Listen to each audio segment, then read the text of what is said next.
Good morning, everyone.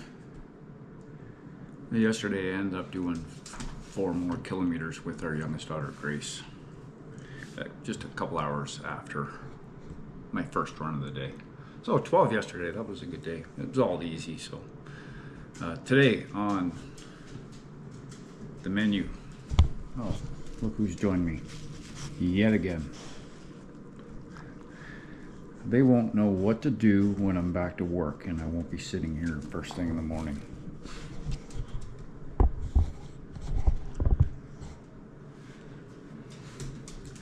So today I'm going to do a lactate threshold session.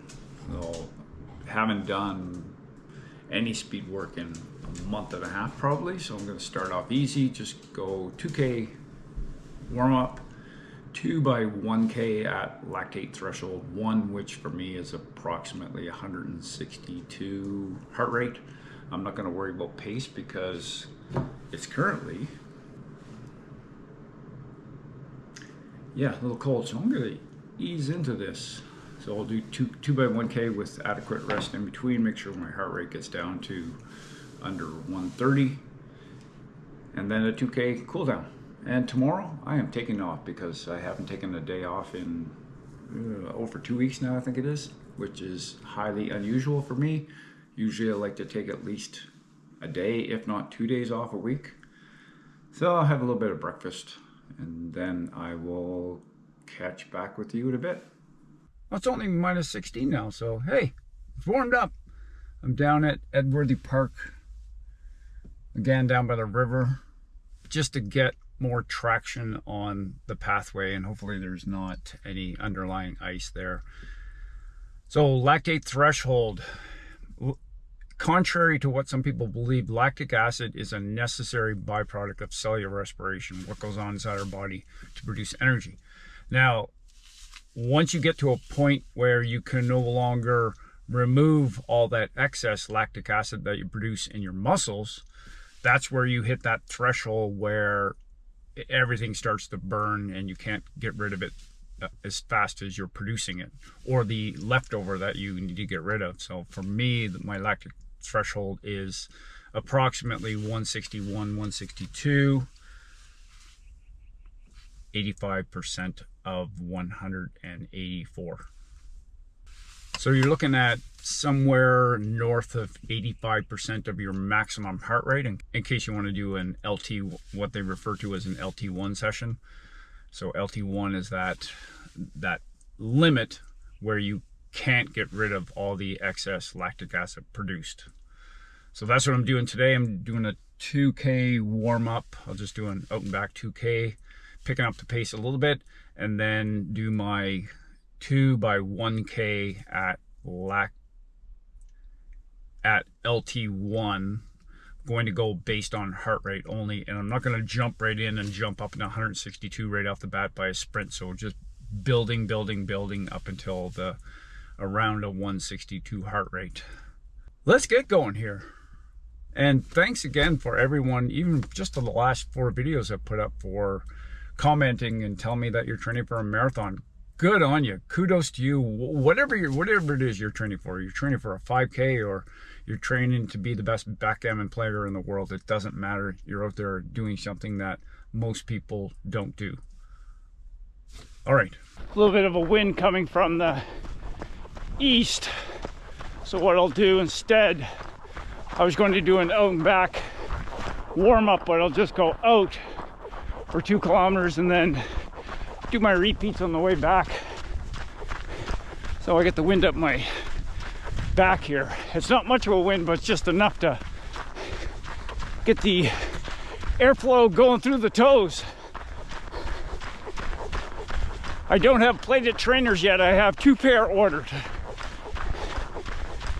The Hoka Mach X2 and the Nike Zoomfly 6. Looking forward to really testing those out to see what kind of a difference they make. They're not carbon. I have not had a pair of carbon shoes ever, but they will be coming over the next couple of months. Okay, ended up doing 3K warm up instead, just to make sure I was warmed up properly. We'll see how this goes because of the traction. here.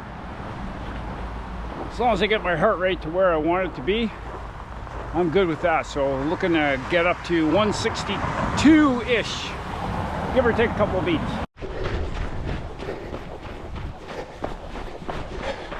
Not used to doing this. Oh, feels good. First one done. I'm such a dumbass. I forgot to pause after the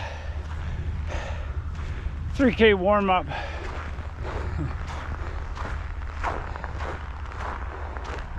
So I'd have my 1K split.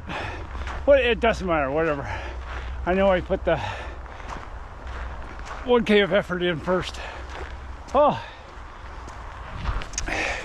if you're doing this kind of workout, you can really tell when you're getting close to that lactate threshold 1 effort. You can start to feel the burn. If you back it off a bit, it doesn't feel so bad. So I was hitting about 164, 165 heart rate on that.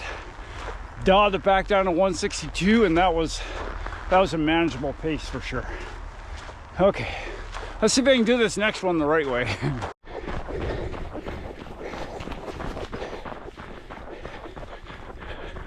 Woo, feeling it now.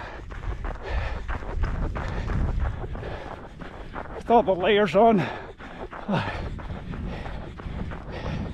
No speed breakers here. Okay.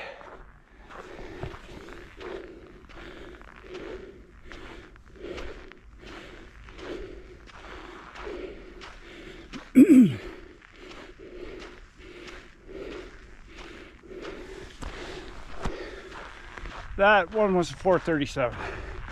Garmin said my threshold should be 443 based on my current fitness, so that's pretty close. You can definitely tell when you just go past that threshold and get into the red zone a bit, everything starts to tighten up a bit. So just got to dot it back down and try to stay smooth, which is easier said than done when the path is like this, but oh, got it done. Time for a cool down. That's a wrap. 2K cool down. Note to self, and maybe if you're listening, maybe this would be for you. But if you're doing these harder efforts, don't go based on pace. Just in my experience, when the footing is terrible, it's cold, you're dressed in so many layers, or if it's really hot out for those that are in warmer climates, or it's pouring rain, or the wind is going sideways or whatever, just base it on if you're going perceived effort, or in my case, heart rate, coupled with perceived effort as well. Because this same effort for me, if it was dry pavement and had a t-shirt and shorts on, and if it was 12 degrees Celsius, would be a bit faster. Thanks for following along, everyone. Consider hitting that subscribe button if you're watching this. That would really help out the channel. Appreciate everyone's support, and get outside, everyone.